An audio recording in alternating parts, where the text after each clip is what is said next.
Welcome, welcome, welcome, wonderful friends. I'm so super excited to have you all here for a special YouTube live session with the amazing Saatvika Mangharam, a guru in yoga and feeling good.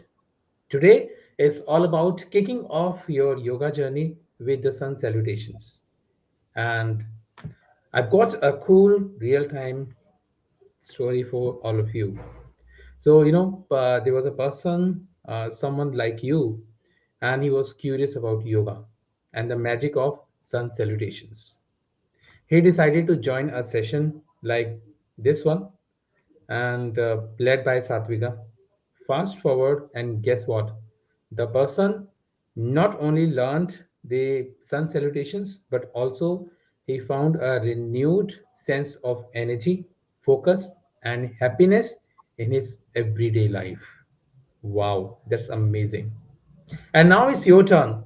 So, Satvika, who's our guide today, will make it super easy for all of us to follow these practices, just like our friend in the story did. And no complicated stuff, just simple and fun moves. You are not just joining a yoga class, you are stepping into a real time situation where success is not about doing it perfectly, but about feeling good and taking that first step in your yoga journey. So, without any delay, let me call Satvika on the stage. But before that, as our ritual, let me tell you something about Satvika.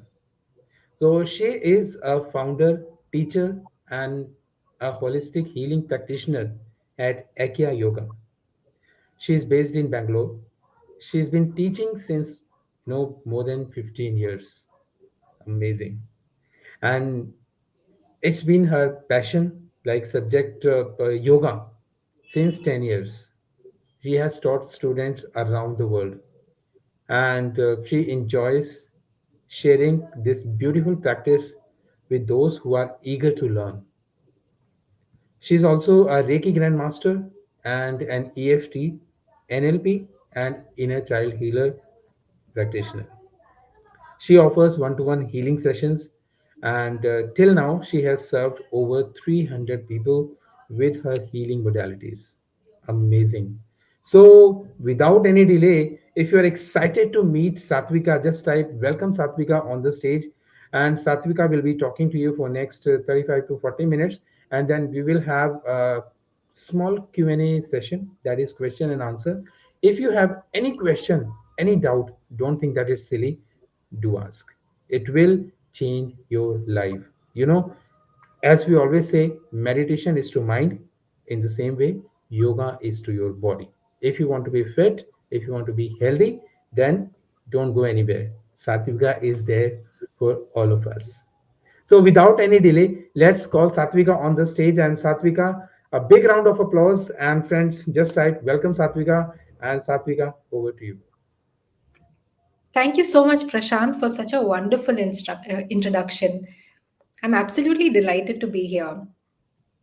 And the story that you shared is not the story of just one person, it's the story of many, many, many people who just have no idea when they step into the journey of yoga that they are actually entering an ocean.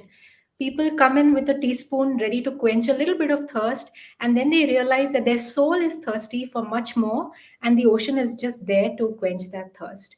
So, I'm more than happy to share my deepest passion with everyone over here and make it as simple and as accessible to people who are just being introduced to it right now or just want to have a proper foundation for it. So, when it comes to yoga, it's a very scientifically designed practice. The entire sequence of asanas, or generally every asana, is very scientifically designed. I don't consider yoga only as a spiritual subject, it is a science which is deeply rooted in spirituality. Every yoga asana is done or is designed in such a way where it doesn't work only at your physical level, but it also works at your psychological level and your energetic level. It opens up energy channels in the body so that you get a renewed sense of vitality. And when we start, we usually start with the sun salutations or the Surya Namaskar. This is very, very, very commonly practiced. But every time I have new students coming into my class, I always see that the understanding of it is a little bit surface level.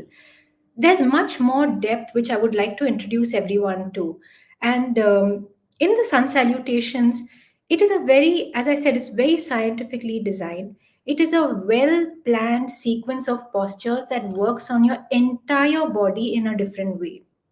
So we're going to look at it closely and see how it links to each different movement, works on every part of the body, how your breathing opens up, and other aspects about it. Now, thank you everyone for such a lovely welcome. Um, so before we start, as you know, as you can probably understand, Surya Namaskar. Surya is the sun. Namaskar is salutation to the sun. Now, as far as we all know, yoga is a very universal practice. It is not bound to any people of a specific religion. So, when we talk about the sun is something that we all regard with the deepest, utmost reverence because it nourishes all life on the planet unconditionally. So, what a beautiful way to begin this journey by just paying our respects to the light, not only outside but also within us. So, the sun salutations is a sequence where we move into a flow to gently open up the body, ready for practice. By doing a few rounds, it also centers the mind, quietens the mind, brings you back into your body so that you can go into a deeper meditative state while you are practicing. Now, I hope all of you are ready with your mats because I would love to have you practice along. I'm sure many of you at some point in your life must have tried to do the sun salutations. I'm sure that you all are all familiar with it or you'll have at least seen people do it. Maybe some of you all are afraid of it because you all have heard people doing 108 Surya Namaskars, but don't let that become a barrier to something that is so beautiful and actually so accessible. 108 is for those who have that energy. You can do two or three or four or whatever you want to do. So, if you have your mat, let's roll out our mats. And the reason I would love you to practice along is because I want this information to go into your muscle memory by practicing along with me. Because then, when you do it next time, your body will remember what is right and what is wrong, and what is, I wouldn't say wrong, but what can be adjusted. So I would like your body to remember because that body memory is very, very, very powerful in this journey and this practice. So if you have your mat, just get ready, roll it out, and let's start. I'll take questions at the end. So if you have questions, keep them for the end so that we can just, right now, just get ready to receive and absorb. And also remember that you might feel that there's a lot coming your way. Don't get overwhelmed. Just do what is comfortable for you. You can always come back and look at this video later on and just receive the amount that your capacity allows you to at this point happily. Enjoy your practice. That's the most important thing. Okay, so I see people are ready and we can begin. So, Prashant, maybe we can start with the first video. But before that, what we're going to do is first, I'm going to run you through one set of the Surya Namaskar. One set means two cycles. One cycle is on the right hand side of your body, and one cycle is on the left hand side. So, when you do one right, one left, that completes one set.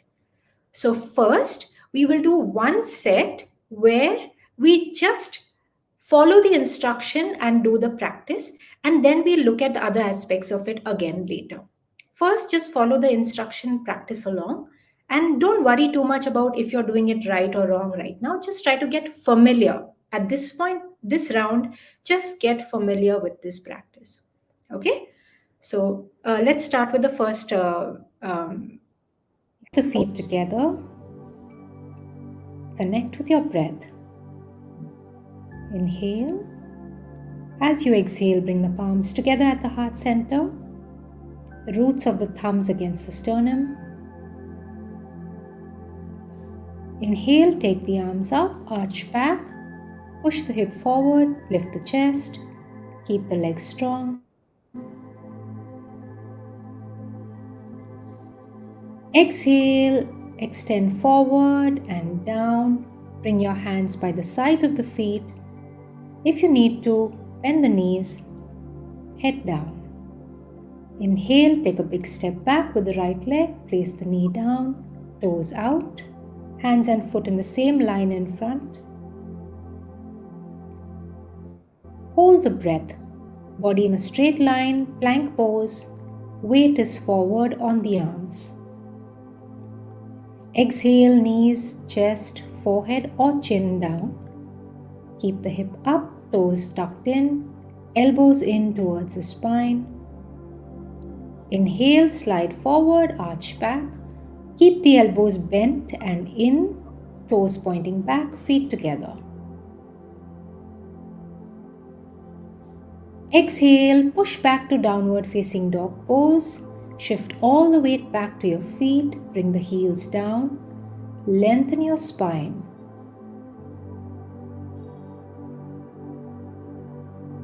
Inhale, take a big step forward with the right leg. Place the other knee down, turn the other toes out. Hands and foot in the same line in front. Exhale, bring the other leg forward, head down, hands by the sides of the feet. Inhale, extend forward and up. Hip forward, lift the chest. Exhale, release. Let's repeat on the left side. Take a deep breath, and as you exhale, bring the palms together. Thumbs against the sternum. Inhale, take the arms up, arch back, push the hip forward, lift the heart center, legs strong. Exhale, extend forward and down, hands by the sides of the feet. Bend the knees if required, head down. Inhale, big step back with the left leg, place the knee down, toes out, hands and foot in the same line in front. Hold the breath, other leg back, body in a straight line, plank pose, weight forward on your arms. Exhale, knees, chest, forehead down, elbows are in towards the spine, hip up, toes tucked in. Inhale, slide forward, arch back, elbows are bent and in towards the spine. Exhale, push back to downward facing dog pose, shift the weight to your feet, lengthen your spine, bring the heels down. Inhale, left leg forward, place the other knee down, tone the other toes down. Hands and foot in the same line. Exhale, other leg forward, head down. Inhale, extend forward and up and back. Exhale, release.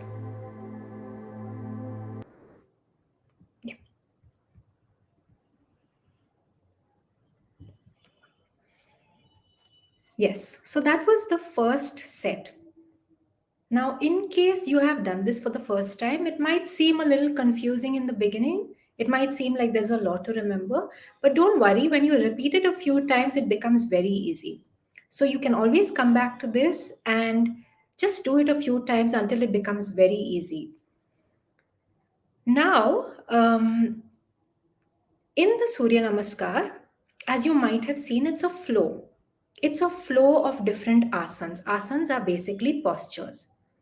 But technically, the word asan translates to a seat for meditation.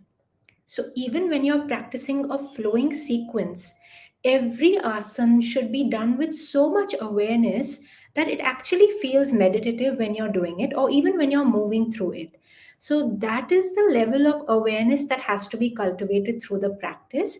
And it comes the more you keep doing it, connecting with the body and connecting with the breath. So in this posture, in this practice, as you might have seen, first we start with the hands in Namaskar Mudra, in Pranamasana. What do we do with this asana? Why do we do this asana? It's very interesting to know because this is a grounding posture. You're just connecting, becoming aware of your feet on the ground, becoming aware of the roots of the thumbs, connecting with your heart center.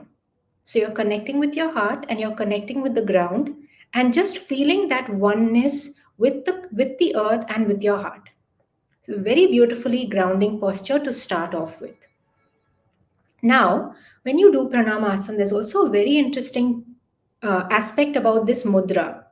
For those who don't know much about mudras, I'm not a specialist in mudras, but one thing I can tell you is that when you do namaskar mudra, it closes an energetic circuit within you. So, this gets you ready for the practice. We all have energy circuits, energy channels flowing in us. And when these mudras are done, they complete certain energetic circuits or energetic flows within us, which induce a specific state of mind. So, when we do this, we are getting ready for a spiritual practice, a sadhana, a sacred practice. From here, we move into an arching position, back bend, where you lift your heart and arch back. So, that is a back bend where you're gently opening up the spine, gently awakening the spine. Remember, don't jerk into these postures ever. Always go slowly, consciously into the posture. Enjoy the movement. For that matter, even if you lift your head, never jerk it. Always lift it consciously, slowly. So lift and arch back. And then we go into a forward fold. So that is a folding down posture, forward bend. After that, we're going to look at the video again. So for now, just listen to what I'm saying, and then when we play the video again, you'll understand what I mean. Then we move into a leg stretch, a hip stretch, where the leg goes back and the hip descends down.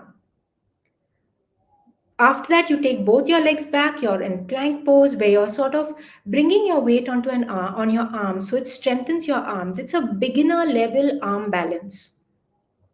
From there, we move into Ashtanga Namaskar. It's a gentle back bend in your lower back. And then we slide into Cobra pose, Bhujangasana, which is a gentle back bend in your upper back. Then we come into downward facing dog to lengthen your spine. Because after you do a back bend and a forward bend and a back bend again, now you need to bring your spine back into a neutral state. So you lengthen your spine out. So you see how beautifully and scientifically this is designed. And then we repeat some of the postures where we bring the leg back. Again, it's a hip stretch. Again, forward fold. Again, arch back. And then back to Namaskar Mudra, Pranamasana. Okay, was that okay?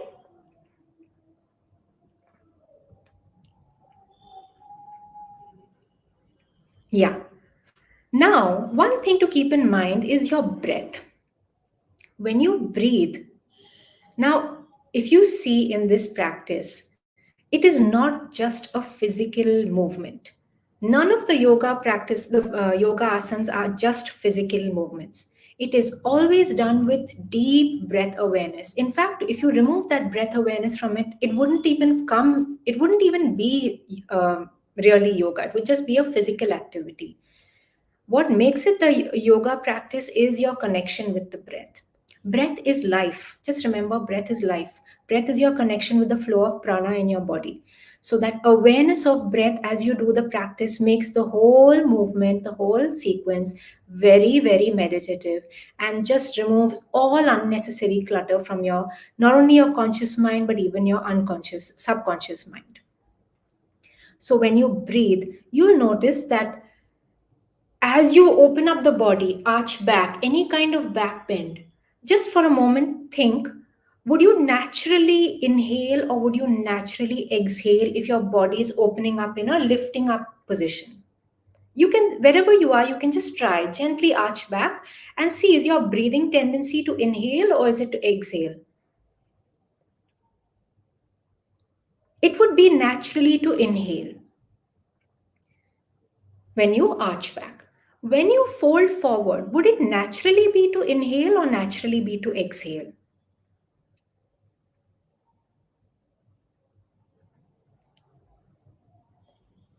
When you fold forward, your body is coming to a folding, closing position. So when you come into a closing position, you need to let the air out. So naturally, you would exhale. So even if you don't keep all of this in mind in the beginning, you will naturally do it like that until you just bring conscious awareness to it. It's that simple. And there's only one posture where there's no special inhale or exhale, which is a neutral one, which is the plank pose, where you just hold the breath for one asana. So everything else you inhale, exhale. Only in plank pose, you just hold the breath until you exhale again. So we're going to look at the sequence again. You can try it again. And again, just observe how the body is moving through, how all the different parts of the body are being worked upon, and your breathing as well. Okay, now this video is just the movements with the breathing specific instruction for each posture. There is no detailed instruction in this. So this video assumes that you are comfortable already with the practice. So if you are, then great, but if you're not, don't worry. Just understand how the breathing is happening for now, and you can come back, repeat the first one a few times, and then this will come naturally to you. But for now, just learn how the breathing happens by just following it along. Even if you can't keep up, don't worry about it. Exhale. Inhale as you arch back. Exhale, folding forward. Inhale as you step back. Hold the breath. Exhale, going down to Ashtanga Namaskar. Inhale as you arch back. Exhale, going into downward dog.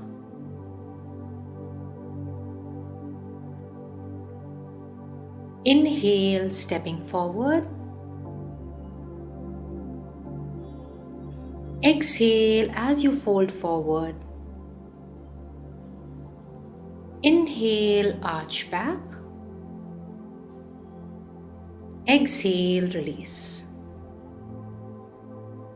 Inhale. Exhale. Inhale, arch back. Exhale, fold forward. Inhale as you step back. Hold the breath in plank pose. Exhale, going down to Ashtanga Namaskar. Inhale as you arch back. Exhale in downward dog. Inhale as you step forward. Exhale as you fold forward. Inhale, arch back. Exhale, release. In this way,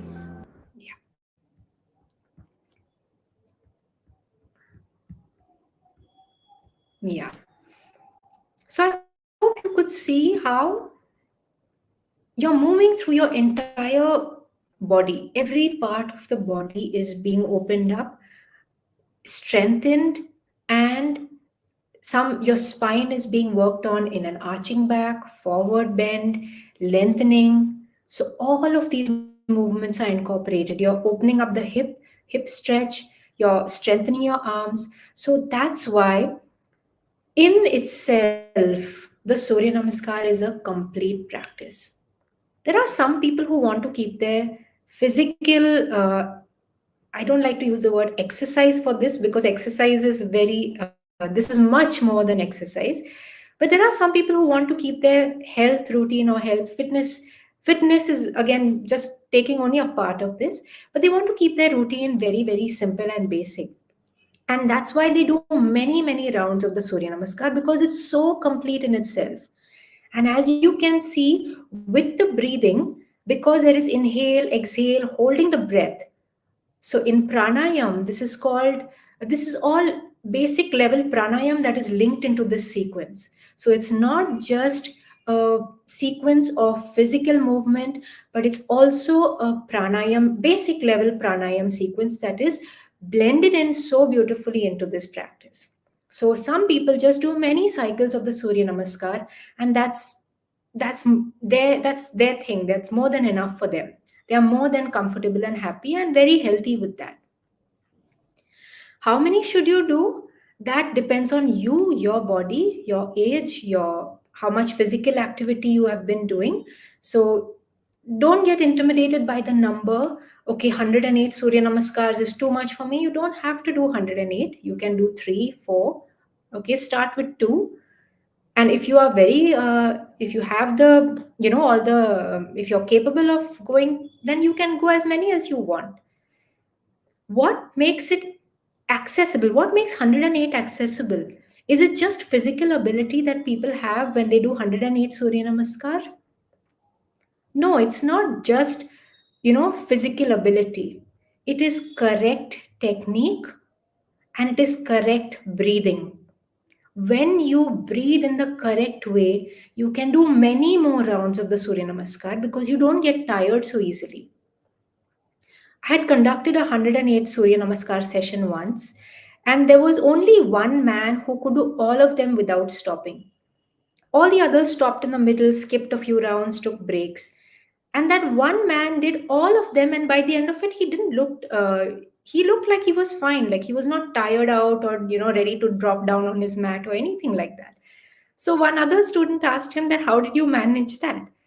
And he said it was just when she said inhale, I inhaled. When she said exhale, I exhaled. I followed the breathing instruction so carefully. And that just helped me get through it very comfortably.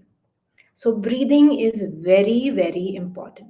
So do come back to this. Look at this video again. Follow it with the breathing once you get the sequence right. First, just learn the sequence. At that time, don't worry too much about the breathing. Once you have got the sequence comfortably into your body memory, come back, look at the video, and practice with the breathing instruction. And honestly, no matter how many years you practice the Surya Namaskar, when you focus on the breath, you will always be taken to another level and another level and another level because you're only going deeper and deeper into meditation through this practice. So there is no end to how much. It's never that you have mastered the Surya Namaskar. You are always a student learning and going deeper into this journey within. Now we're going to look at some alignment mistakes that are commonly made, because you need to make sure that when you do many cycles of it or when you do it every day, you should be doing it in the correct way so that you don't cause harm to your body by doing it in an incorrect way. I would not say you would cause harm, but it should help your body rather than giving you pain here and pain over there. So when you do it many times, technique is very important. So let's look at the third video now, which is all about the correct technique, the proper alignment, so that you can do it in the most healthy and beneficial way for the rest of your life without any problems. Now, this is a disclaimer. If you already have any health issues like any injuries or anything, then please take medical advice. Please ask your doctor whether this practice is suitable for you or not. Don't just think that everything in yoga is I can do it. You always need to listen to your body, respect your body, whatever state your body is in. Always listen to it, respect it, and practice accordingly. Sometimes even as an experienced practitioner, you might be tired, you might not feel well. You need to listen to your body on that day and adjust your practice accordingly. So if you have, I have a lot of any injury and your body's telling you, no, I can't do this posture right now, please listen to it. Don't push it. Never ever push your body. Your body is like a temple for this practice. It is the vehicle that helps us to complete our sadhana. So please always listen with utmost respect to your body when you're practicing. Okay, now let's watch the third video, which is the details of alignment, some mistakes, and how to avoid those. Yeah, let's start.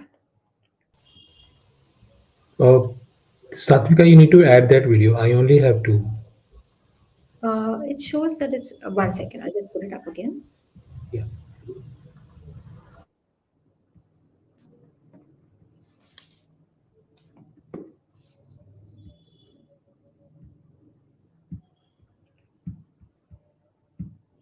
Just 1 second, everyone.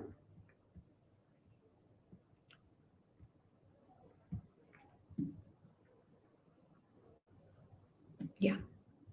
Is it there now, Prashant? Can you see it? No. Yeah, can you remove the other two? Oh yeah, I see it now. Yeah. Yeah.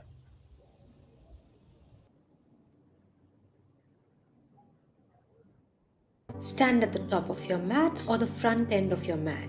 You need the length of the mat behind you. Make sure your posture is not dull, your feet are not apart. Keep the feet together, stand actively. Pull your abdomen gently in, tuck the tailbone in. Ground your feet. Exhaling, bring the palms together with the roots of the thumbs connected to the sternum. Inhale, take the arms up, arch back. Push the hip forward and lift the chest. Do not push the hip back because that causes an arch in your lower back. Instead, push the hip forward, keep your legs active to support the back bend, lift the chest and arch back. This avoids straining of the back over time. As you exhale, extend forward and down. Keep your hands by the sides of the feet in the same horizontal line as your feet, the fingertips and toes in the same horizontal line. Avoid keeping your hands in front or anywhere else. Position them correctly by the sides. If you need to, you can bend the knees. Drop the head. Take a big step back with the right leg, place the knee down, turn the toes out. Your hands and foot are still in the same horizontal line in front.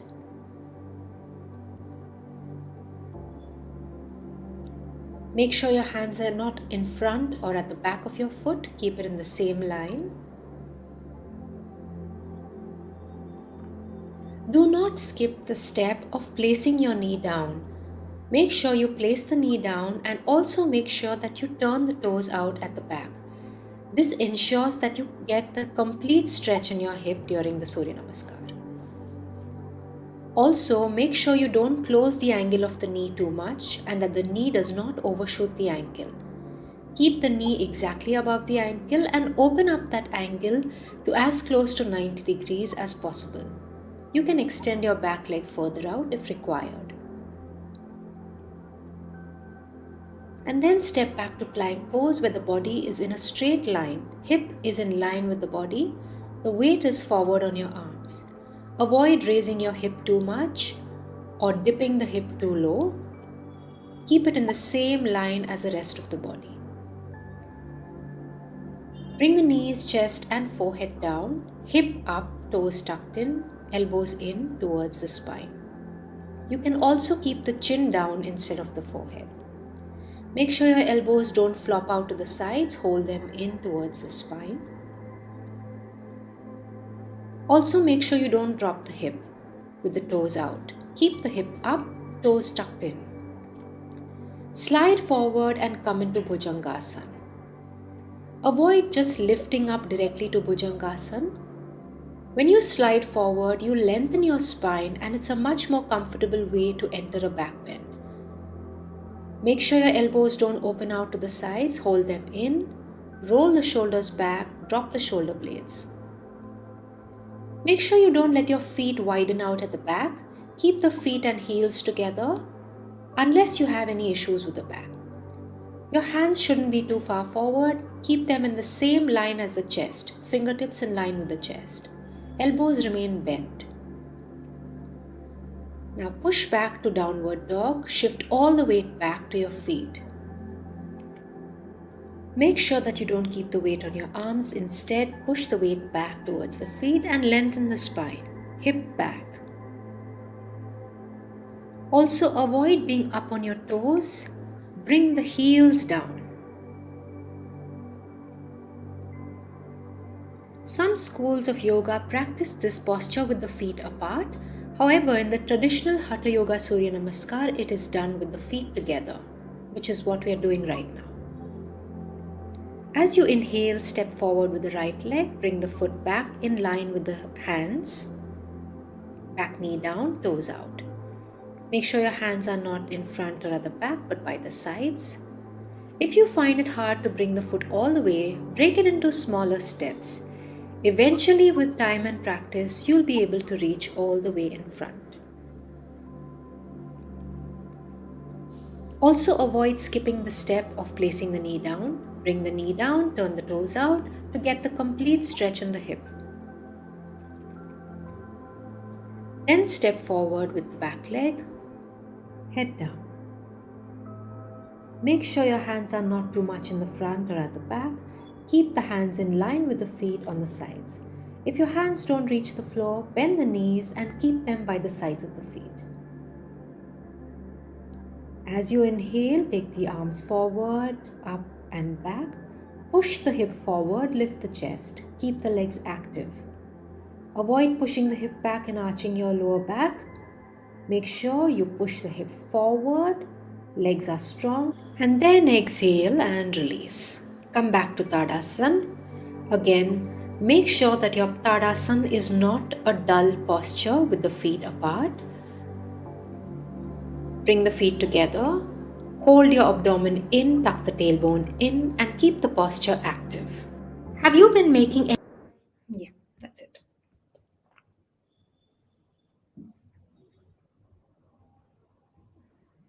Yes, so that was just one cycle. I only showed one cycle with the details because you can repeat that doing the other cycle as well. Right now in this session, it's all about learning. You can come back to this for a separate practice session because there's a lot to take in at this point. Now, as you saw, the standing posture, Tadasana, which is your basic standing posture, it's deceptively simple. The basic standing posture is deceptively simple. And why do I say that? Because people think standing is just standing. There's nothing in standing. But standing is all about how you hold your energy.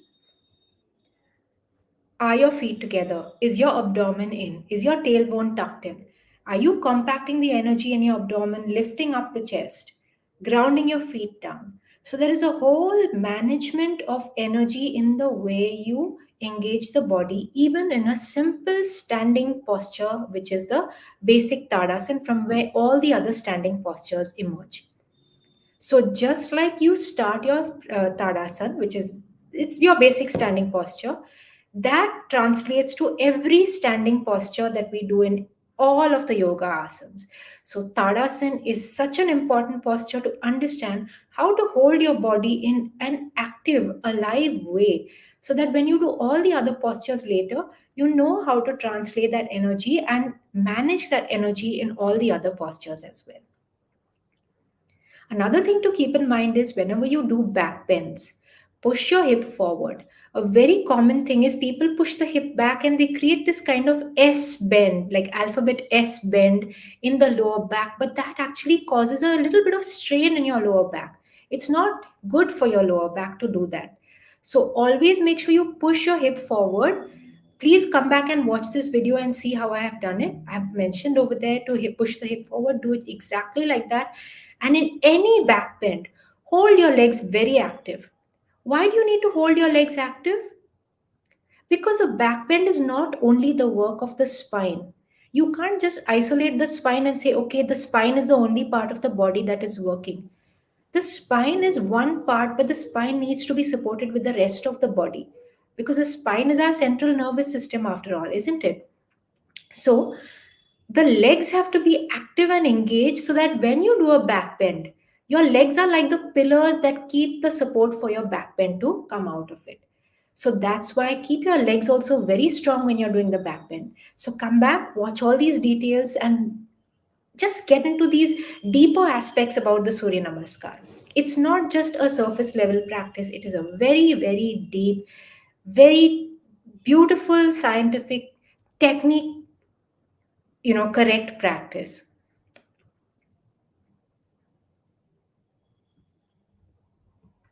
Yeah. There are many more other aspects like this. We have only looked at the basic flow. We have looked at the, slight physical adjustments, and we have looked at breathing. This is just the three main things that I have covered in this session, because in one session we can't cover everything, even about the Surya Namaskar. People think that the Surya Namaskar you can learn in 3 minutes, but you can spend 10 years practicing yoga and still learn something new about every posture that you practice. So it's an infinite journey if you are ready for it. And the gold of the practice, or the beauty of the practice, there is no destination. It is all a journey within. It is only in the journey that the transformation happens. So forget about reaching anywhere and just enjoy the process, enjoy the journey, because you will notice the more you keep practicing how your not just your body changes, but your mind changes, your emotional well-being changes, your psychology changes, your entire personality changes, and eventually your entire lifestyle and life will change just because of all these shifts that take place within you. So now, if anyone has any questions, I would be happy to take them. So somebody's asking what type of asanas a person can do after having ovarian cyst surgery. So in this session, this is just for general practice. This does not address any specific health issues. If you have specific health issues, we would need to look at that in a different space, because that needs proper attention to it. Okay. I'm just seeing if there are any more questions. Yeah, how to know when to inhale or exhale? Every time you do a back bend, you inhale. Every time you do a forward bend, you exhale. Because your body is closing, so automatically the air has to come out for your body to close. Every time your body is opening, the air enters in. It's just very logical.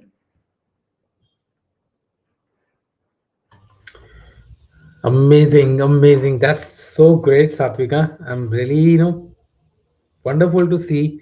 So, friends, if you have questions, do ask. Keep asking your questions. Do not think that it can be a silly question, and might be the question you are asking. It can help someone else. Yes. Meanwhile, I've got some questions here. The first question is, can we do the sun salutation or Surya Namaskar anytime, or is it specific to like the morning time?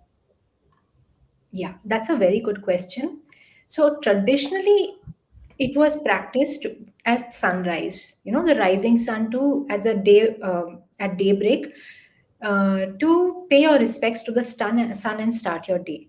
But of course, in modern life, it's not possible for everyone to do that. Everyone has a different routine. Yeah. Sometimes your work doesn't permit that. So usually, a good time to practice is in the morning or the evening. If, however, your lifestyle doesn't even allow that, then practice when you can, but practice. Only thing, don't practice after a heavy meal. Keep at least 4 hours gap after a heavy meal, and at least 2 hours gap after a snack or a light meal. All right. That's wonderful. So we have another question from Shubhajit. The regular Surya Namaskar can help in curing diabetes. Is it? So, about all health issues, people ask me, can it cure that, cure this, can it cure that? Now, when we look at only a specific health issue, what we are trying to do is we are doing spot fixing. And the practice of yoga is a holistic practice, it works on your entire well being. So, Of course, I cannot promise that it will solve this particular issue or that particular issue. But what I have seen with many students who've gotten off medication for various kinds of health issues is just by doing the regular practice. You know, don't keep thinking only about that health issue. Just open yourself up mentally, emotionally, open your heart up to receive this practice and just practice with sincerity. That changes your whole body, because see, your body is not one part only. If you have an issue in your throat, it's not just your throat. The energy flow is everywhere in the body, and ultimately the manifestation of that problem is appearing in your throat, but the root of that problem can be in a different part of the body, especially if it is a mental or a psychosomatic issue. So in that, Exactly. you need to look at it as a holistic practice. Just practice on your entire body for your entire well being, and you will notice how all these specific issues start to slowly dissolve, because your entire energy system is being balanced out. Yeah. Wonderful. Amazing answer. So, Shubhajit again has a question here. Can we do Surya Namaskar just after drinking water, or we maintain any gap? You can drink water. Just if you do, if you drink too much water, then you might feel a little full for a short time. So at that time your body may not feel comfortable doing much activity immediately. So if that is the case, then just wait a few minutes or just drink a little water to keep you going. But there's no problem if you have to have some water. There's no problem at all. Just only thing is, when you're doing twisting asanas, you don't have any twisting asanas in the Surya Namaskar, but when you're doing twists, you'll feel how your stomach feels a little bloated if you've just had too much water. And also your bladder gets full. So if you twist, you're actually putting pressure on, it's like a balloon. You're filling up the balloon and then you're trying to squeeze it, which is not very nice to your body. You're not treating your body with much respect when you do that. So just keep your stomach comfortable so that you can practice comfortably. So have a little bit water, but don't fill it up to that extent. Wonderful. So, I'm sure Shubhajit, you've got your answer. Okay, so another question is, are there some specific benefits for practicing sun salutations in the morning? I would say generally practicing in the morning, any all of yoga asanas, it does impact your day. You will feel that energy translating into every other aspect and every other activity of your day, because you're bringing that shift into your mind right in the beginning of the day. So when you have anything coming at you the rest of the day, whether it is a challenging situation or anything, your whole approach to it is from a very different, grounded, centered space, because you have already found that alignment within right at the beginning of the day. So personally, I would say that is the advantage. But as far as a physical activity, it's okay even if you do it in the evening. All right. Wonderful. So, but the next question is, okay, please ask, ma'am, how to stay motivated to practice yoga consistently, because I usually find it difficult to be consistent in this journey. Thank you so much for asking this question. I think this is a common universal problem of everyone in the world who practices yoga. I'll tell you honestly, even I don't feel motivated every day. But I never rely on motivation. I rely on discipline. Because if you rely on motivation, motivation comes and motivation goes. Some days you feel motivated and some days you don't feel motivated. And then what happens? Then you lose touch with your practice. So don't rely on motivation, because motivation is a fickle friend. It will come one day, it will go one day. Rely on discipline. How do you create discipline? Create an environment that supports your routines. For example, if you want to do 20 minutes of yoga asana every single day, create an environment in your routine, like chalk out this time, that this time I will not keep anything else. So you have to create that environment in your time schedule also, that this time to this time I will not schedule anything for 10 minutes before, 10 minutes after. I will keep that space free for this.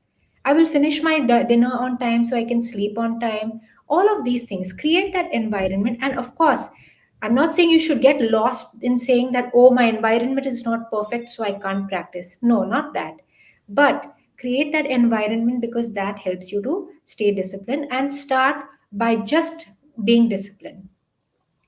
Another thing is, if you get off track, remember it happens to everyone, including myself and including a lot of people who are very advanced practitioners. Come back on track as soon as you can. The more the break, the harder it is to come back. If you take one day off from practice, the third day you'll feel a little, oh, I don't feel like practicing, but then you'll come back. If you take 1 week of practice, you'll need a bigger push. So if you have missed one day, make sure the next day you come back just for 10 minutes minimum. At least come back. Just come back, make that routine even for 10 minutes. Just, you know what, for people who practice regularly, there are days where sometimes you don't have time to do your full routine, but we still get on the mat. We do 10-15 minutes on those rare days also, just to keep the connection, because otherwise the next day your mind will start telling you, oh, I am now, this thing, and this is just how your mind is. So we have to beat the mind every time by just making discipline our friend more than motivation. All right, wonderful. So I'm sure again you've got the answer.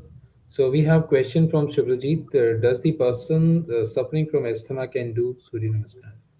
Yes, you can, but you would have to do it very, very slowly, and of course don't do it when you're feeling uncomfortable. Okay, So you that's practice it slowly with slower, deeper breathing. And of course, when your body is telling you no, then of course at that moment, stop. And you will also probably see a lot of change in your health because of it in a positive way. all right. That's amazing. So, is there any minimum number of Surya Namaskar sets we must practice regularly? One set. Start with one set. Because if you keep 30 sets, you might not come back to your mat tomorrow. So start with one set, next day do two, next day do three, then for 2-3 days do only three, then after that do four. So go at a space, at a pace where you feel okay, leave a little bit for tomorrow as well. Like don't burn yourself out on day one, because then the next day you're going to feel, oh, this is too difficult, my body is sore, I can't do it. No. Yeah. How How can can we? you practice without a mat? Uh, Actually, some schools of yoga say that you don't even need a mat, because in the olden days, people used to practice directly on the floor. But most of us don't find that comfortable. And personally, I would say use a mat, because uh, it just helps your body, it helps your joints. So you can use a mat. But if you're one of those people who likes the little rough, not rough, but little strong way of practicing and you don't want a mat, it's fine. But most yoga practitioners use a mat. It's a little more comfortable for your joints, especially when you put your knees down. It gives a little cushioning so that you don't wear your body out. Love your Having said, answers, Satvika. Yeah, thank you. Having Shubhajit, said that, you please. don't need a very cushioned mat. Remember that also. You just need enough to give you a little bit of buffer between you and the floor, and that's it. Awesome. What role does mindfulness play in the practice of Surya Namaskar? Mindfulness can change your practice entirely. You can practice with your mind thinking about what do I have to do after this, what is going to happen tomorrow, and your whole practice can be done like that. But you will not feel that centered and grounded if you do it like that. However, if you say, okay, all those thoughts I will come back to, I will come back to my later routine and my tomorrow's program and all that, I will come back to it. Right now, let me just focus on my body. Let me just focus on my breath.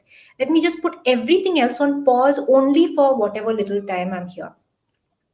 You can go into the deepest experience internally, which can make your entire day so beautiful and so efficient. Because when you're operating from that space, you're not operating from that stressed energy, that frenzied energy. You're operating from centered, grounded, clear minded energy, and everything gets done so efficiently and effortlessly when you are connected within. So yeah, mindfulness can totally change the game for you. And actually, that is how the practice is done. That is what makes it yoga. It's not just movement. Awesome. So we had a question here from a healer. So is it all about inhale and exhale? I would say that is the most important thing. I always feel that when we practice, it's not like our body is moving and the breath is just happening. We are breathing and the body is following the breath. So that is the importance with which the breath has to be, we focus on the breath. The body follows the breath because your breath is your life. You can't stop breathing. So it's not like you just move and then somehow breathe. It's that you breathe and you move with the breath. That is the flow of the practice, All right. flowing with the breath. Okay. Can we do Surya Namaskar on back? I think you Similarly. already know the answer to that, Subhajit. Okay. Another question from Indu. Can we do Surya Namaskar on a chair if we cannot go on our knees? Yes, if you cannot go on your knees, there is a special chair, Surya Namaskar, which modifies a lot of the postures. I would say don't do the entire chair Surya Namaskar, but at least you would have to modify the ones where the knees are usually placed on the ground. There is a chair Surya Namaskar for people who cannot get off the chair also. Where you're not, but that is a complete different. That is a different sequence. It would have to be taught separately, but it is All right. possible. Yeah. Wonderful. So the next question is also based on this. Like somebody has asked, uh, can we do Surya Namaskar with modifications? Like if somebody has physical limitations. Yes. Thank you for this question. This is an excellent question. And sometimes people think that they should do everything as it is taught, even when their body is injured or if there is any pain in any part of the body. Yeah. When you have an injury or when there is any particular issue with your body, you must modify the practice so that you don't strain what is already hurting. Otherwise, that won't heal, and you will just add more pressure and delay the healing process. So please modify it whenever you need to. And of course, you would need guidance for that as well. How to modify each posture according to what pain or injury you have.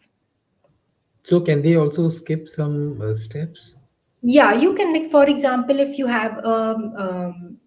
have something with your shoulders, if your shoulder is paining, you would not do plank pose, because plank pose you're putting your weight on your arms and that requires some effort from your shoulders. In that case, you would place your knees down on the ground. So like that, there are specific modifications for specific issues or specific parts of the body. All right. Again, that is another more understanding, looking at it more closely in a different way. Right. Wonderful. Wonderful. Okay. I have another question here. Uh, Yeah. what are some or common misconceptions about Surya Namaskar or yoga? um, about the common misconceptions, first of all, people don't understand how deep it is. They think it's just something that you can learn in 5 minutes and you're done for life, and they get bored because they think they have already learned everything, and now I already know Surya Namaskar. Tomorrow, oh, I want to do something different. If that is the mindset with which you learn this practice, you will never experience how deep it can take you. So always come back fresh, open mind, ready to learn something new each time you practice. And other misconceptions, there is not just one way to do the Surya Namaskar, because there are different schools of yoga. Each school of yoga has its own technique, and they have slight variations in the sequence. I would not say they are completely different, but there are slight variations from school to school. So this is one particular technique. This is from the Shivananda school. It is a traditional hatha yoga style. But if you have practiced a Surya Namaskar in a proper way, with proper technique, but from a different school, which is slightly different, it may not be incorrect. It's probably correct according to that system. But again, that system is complete in itself, so then follow that system completely.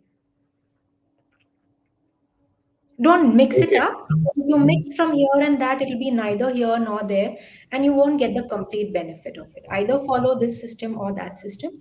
And you can practice different systems on different days. For example, I'm an Ashtanga yoga practitioner, which has a different Surya Namaskar. I also practice Hatha yoga. So this is the Hatha yoga Surya Namaskar. So you can have full knowledge of all of these different methods.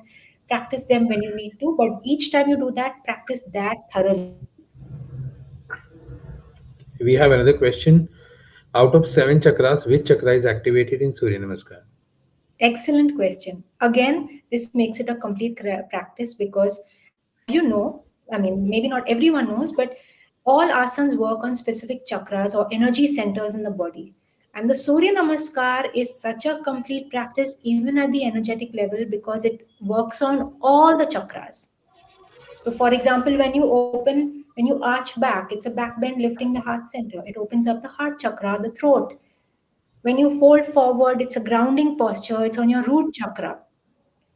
When you step back, it's on the hip, again, root and sacral chakra. So, like that, it works on all the chakras according to from posture to posture. Each posture works on at least one, two, or three chakras. Overall, it's a complete package to be healthy and open, awaken your all chakras. Absolutely. Absolutely. Right. So I'm sure Shubhajit, you have your answer, and we have another question from you. Is it safe to do Surya Namaskar without any teacher or yogacharya? If you have learned the technique properly and you have practiced at least a few times under a teacher who says, yes, your practice is good to go, then you don't need to continue all the time practicing under somebody's, then you can practice independently. But in the beginning, learn the technique properly because you want to practice it. I always say, come to this practice and make it a part of your lifestyle for the rest of your life. So learn it thoroughly in the beginning from somebody. Once you know it, practice on your own, no problem. But don't skip Awesome. the journey of learning because you Yeah. might practice it wrong for years and then have a back pain after some time. Okay, so the next question is please share some specific breathing techniques you would recommend during Surya Namaskar or Sun Salutations. During Surya Namaskar, that's Yeah. the question. So during Surya Namaskar, yes, follow the same inhale and exhale. You can go back and watch that one video where inhale, exhale is all mentioned. It's all written according to each asana. You'll have to watch it a few times to really internalize it. So be ready to repeat it many times so that you make it a part of you and integrate that information and knowledge. And very important thing, when you breathe, manage your breath well. Now, if you practice any kind of breath work or pranayam, you will know that it's always down to counts. You inhale for 4 counts, you exhale for 8 counts. So there is a, you're managing your breath, you're inhaling over a certain duration, you're exhaling over a certain duration. You're not exhaling too fast and just waiting. You're exhaling slowly till the counts get over.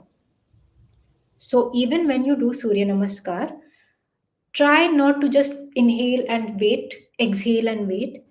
Inhale till you complete the posture, exhale till you complete the posture. So stretch your breath out till you go into the posture completely, and that's how you bring pranayam into this practice. By Wow. managing your breath beautifully so that you manage the inflow till you complete the posture and manage the outflow till you complete the posture. Amazing. And we always say that breathing is the key. Breathing is everything. People can release trauma from their subconscious mind by conscious breathing. Breathing. Breath work is so, breathing is more powerful than yoga asanas, but the mind, people don't have the patience to work directly with the breath initially.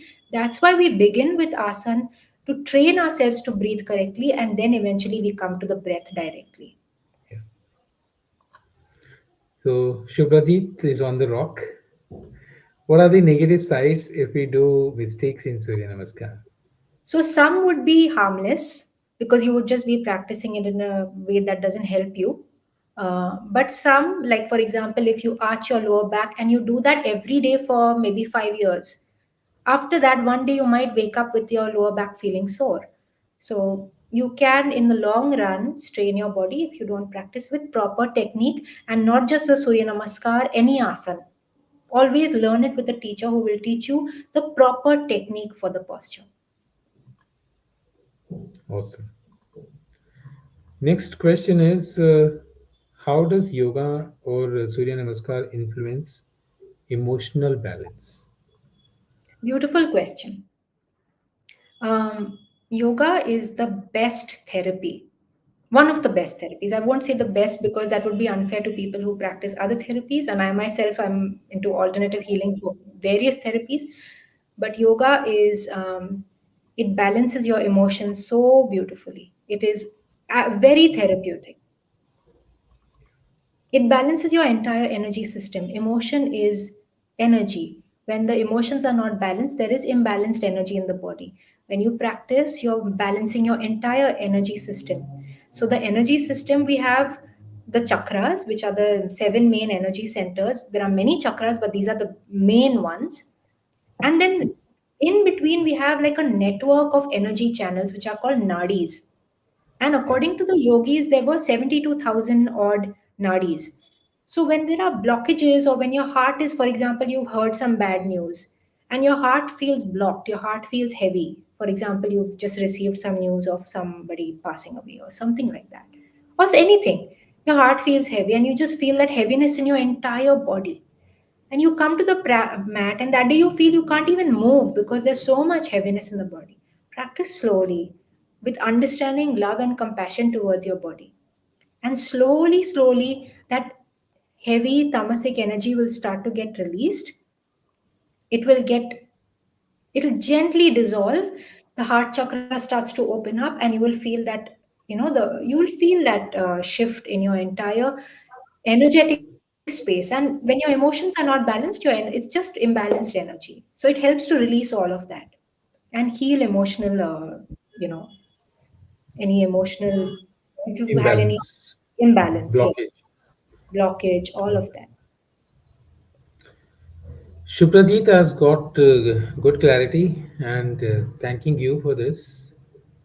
And it's an eye opener. So thank you so much, Shuprajit, for this. It's a wonderful, appreciation for the speaker. Thank you So so much. there is another question. Can we do any mantras, or can we chant any mantras during Surya Namaskar to make sun, or like God, happy, or convince, or to manifest? Very lovely question. Actually, there is a whole mantra, um, there is a whole set of mantras that is practiced with the Surya Namaskar. I have not gone into that because, again, that is another deep topic in itself. But when we practice with the mantras, we usually practice, we chant one mantra and do one Surya Namaskar. Then we chant the next mantra, which are all for the sun, all mantras for the sun energy. And all these mantras, one thing to understand about mantras is not something that is, people think it's religious. It's not religious. Mantras is sound energy. Okay, the Yeah. yogis got this information download from their meditation that these particular syllables, when put together, had an impact on the entire energy system, and that's why they are beneficial to chant. Certain mantras invoke certain things, certain mantras have a calming effect, certain mantras remove negativity. So when we chant Surya mantras, it brings that energy, that brightness, mental clarity into the mind and into our being. So yes, there are certain mantras which can be chanted with the Surya Namaskar, and in those mantras also the syllables are so scientific that they work on specific centers and nadis to activate them. So can that be shared here, or that mantra? So it is like Ram, Om Mitraya Namaha. Yes. So there are Beej mantras also. Beej mantras also the seed mantras. Seed mantras, basically they have this, their vibrations stimulate our chakras. So those mantras, the vibrations have certain, like the each Beej mantra has a different, connects with a different chakra, and they stimulate those chakras. So now I'm talking only in terms of energy, how this works on the energetic balance. Okay. So when we chant Ram Mitraya Namaha, Suryaya Namaha, Ravaye Namaha, all those, they're all Surya mantras. So when you chant them, you can. I won't get into that topic right now because that requires complete explanation in itself. So I won't be able to do justice to it in just 2 minutes or few Yeah. minutes. All right. So Shubhrajit has a question. Is Gruni the Beej mantra for sun? I'm not sure about this. I have not come across Groni, so I'm not sure about this. But there are different mantras for the sun. You can actually just read about it. Ravaye Namaha, Adityaya Namaha, all those mantras. Okay. So there is a person who actually had got some soreness after Surya Namaskar and Hmm. is asking like, is there any, do you recommend anything like how to deal with this Okay. or Uh, how to continue my journey okay. Now, after for getting this? example, so usually we approach the Surya Namaskar as a warm up. Okay. We practice the Surya Namaskar as a warm up. But some people's bodies are not ready to directly start with the Surya Namaskar also because probably because of age or because of inactivity for some time. So in that case, you need a gentler warm up before you do the Surya Namaskar also. You would need to do some joint rotations, some gentle neck rotations, moving the neck up, down, shoulder movements, rotations. So just some very basic joint movements, twists, to like a pre warm up before you start the Surya Namaskar itself until your body is ready to handle the Surya Namaskar as a warm up. All right. And again, if the technique is not correct, there is a chance that over time you might, or if you over many repetitions, you might cause soreness to your body. So, technique is very important. So there is another question again. Please ask ma'am how to can we approach you or do you help teaching yoga to individuals with different body types? Body types, as in health issues, or just general body types? I only have this question. Might be different body types, like a person who's thin or a person who is has got Oh, weight or doesn't matter. So, if your body type is somebody where you can't be very active immediately, don't force yourself. I would love you all to fall in love with the practice so that you practice for the rest of your life. And if you start to force your body with something that's too challenging, you will never fall in love with it. So you need to do what is comfortable for you at the stage where you are. Everybody's body is different actually. So it's not like there are different body types and there is a standard body type. Everybody's body is unique. So each one has to only listen to their body when they practice. And if you feel like I can't touch the ground with, I can't go down touch the toes, fine, no problem. Most people cannot. Even when I had started long back, was not able to touch my toes. It's a journey and you have to enjoy the journey. wonderful. So I'm sure even if you have some issues or you want to approach, you want to connect with Satvika, I'll share the details at the end of the session. All right. So there is another question. Are there any specific age-related considerations to practice? Age related. Yeah.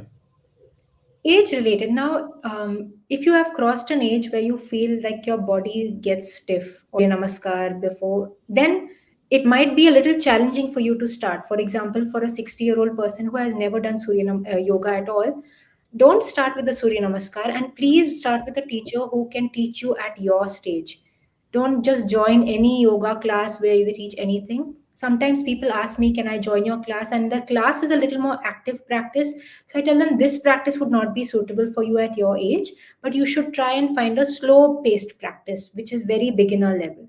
So that kind of approach is necessary. You need to find something that your body is comfortable with.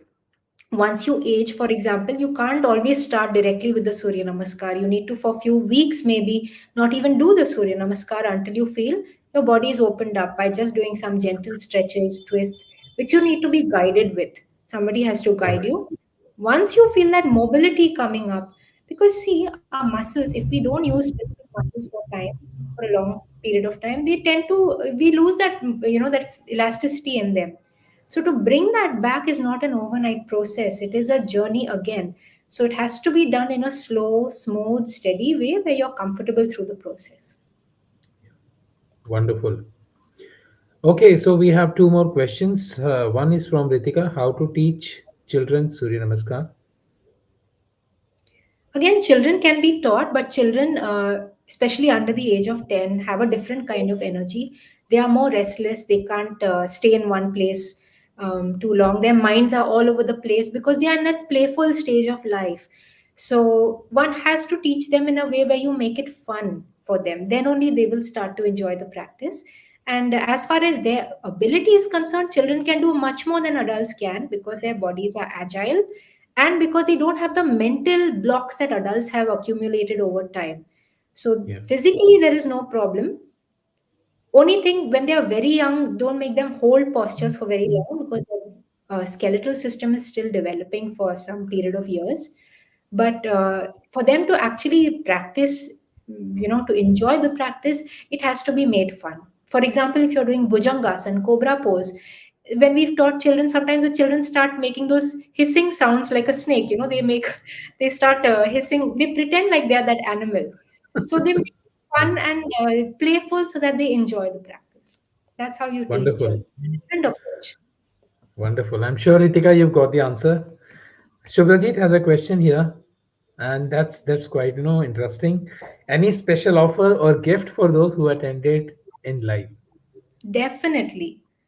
Definitely. So there is, I would love to give all of you something and more, um, because all of you have been so wonderful asking all your questions, clarifying, and receiving all of this information so openly. I'm so grateful to all of you. Um, I do have an ebook which is called Yoga for Mind Body Connection. And as we just spoke, the mind and body are not separate, it is one system. So, how yoga brings that union, that unity, and that's the reason why I've even called my studio and my center Ekya. Ekya is oneness, where you feel that integration. So, I've got an ebook called Yoga for Mind Body Connection, which you can access. Please download it and read it. I also have access to my Facebook community where you can follow what we are doing so that you get more information, get some inspiration. And again, when you want to grow in a certain practice, surround yourself with people who are on the same journey, because in few years you will become the people who you spend most time with, even if it is on the internet. So surround yourself with communities where you want to grow. So if you want to grow in yoga, become part of a yoga community, because that will help you stay on track. So you can access my Facebook community. And I'm also conducting a free workshop where whatever I've taught you today, I will be doing this again, and I will make you do it, where I will guide you through it. So I will be Live. guiding live. It will, because on YouTube I cannot see all of you, but I will Mm. be doing it on Zoom so that I can see you and guide you so that you can do it correctly with guidance. So if you join the WhatsApp group, there's a link to a WhatsApp group. All of these links will be put in my link tree link down below, and you can join that WhatsApp group for the live workshop which will be happening. The date will all be, information will be put on that group. So please download all of this and follow me for whatever other updates are there, because I do want to give back. I don't teach. The main thing that has sustained my journey as a teacher in this subject is my love for the practice. And I just want to make people fall in love with it as much as I love it. So please, follow me for any updates, and whenever there's anything else, you'll come to know. And I'm sure that in this 1 hour journey, you come to know how much knowledge he has, right? So I've got two more questions here. Like as we are reaching to the end of the session, so two more questions. The first is like I'm becoming curious about the history and origins of sun salutations. So So, specifically about the sun salutations, honestly speaking, even I don't know about this sequence, what is the history, but the history of yoga itself goes back to the history of, it is from the Vedas. And the first yogi was considered to be Lord Shiva. So it goes back to beyond the time that we can actually document. So It goes way back, and all of this has come from that time itself. The Surya Namaskar, all of these are very, very ancient practices. We Yeah. don't know when they have, which year specifically, we don't have that documentation. Wonderful. So I'm sure Kausar says thank you so much for the lovely session with my yoga teacher. And Sunil is also thankful for Prashant and Satvika for these beautiful explained sessions. I'm sure all of you are loving the session. My last question of the session is any final tip for the people who are watching us now and who will be watching us later? Because this video will be here for lifetime. And Yes. any final tip for them? So you can Just share. come with an open mind and an open heart to this practice, because this practice will give you back much more than you could ever imagine. You may Wonderful. come to lose weight, you may come to um, become healthy, you may come to release stress, but what you will get back will be so much more than you could ever imagine. So just come with that openness, ready to learn, receive in the most sincere way. And you will really understand how it is so deep. It's an ocean. Yeah. Thank you so much. So Shubhrajit loved the session a lot and enjoyed, I know. And Geeta is thankful again for this interesting and informative session. So, friends, as now we are reaching to the end of the session, we actually now bring this enlightening YouTube live session to a close. I want to extend a heartfelt thank you, first of all, for Satvika, and who's our wonderful yoga and mind body coach. And Satvika, your wisdom, your guidance has positive energy. It has actually illuminated this virtual session. And I'm so grateful for this transformative insights you've shared here on like beginning the journey of yoga with Sun Salutations. And to our incredible audience, thank you so much for being a vibrant part of this session, for being so engaging, asking questions, and sharing your enthusiasm. It has actually made this experience truly special. But remember that this journey does not end here. Let the energy and mindfulness you have cultivated today continue to resonate in your daily lives. And friends, once again, as if you want to connect with Satvika, once the session will be over, I'll mention her details in the description box. You can connect with her. You can join her WhatsApp group. You can join her live sessions. You can get her ebook, which is obviously free for you. Uh, if you are watching us now, and I'm sure that you will definitely reach to an outcome, right? So may the spirit of yoga and the sun salutations bring you joy, balance, and a renewed sense of well-being. So until we meet again, stay inspired, stay mindful, and keep nurturing your mind, body, and soul. Once again, thank you so much, Satvika, for being here, for accepting the proposal, and thank you so much, everyone, once again for joining this empowering yoga journey. Wishing you Thank all peace, happiness, and continued success. Thank you so much, Prashant, for this wonderful, wonderful opportunity.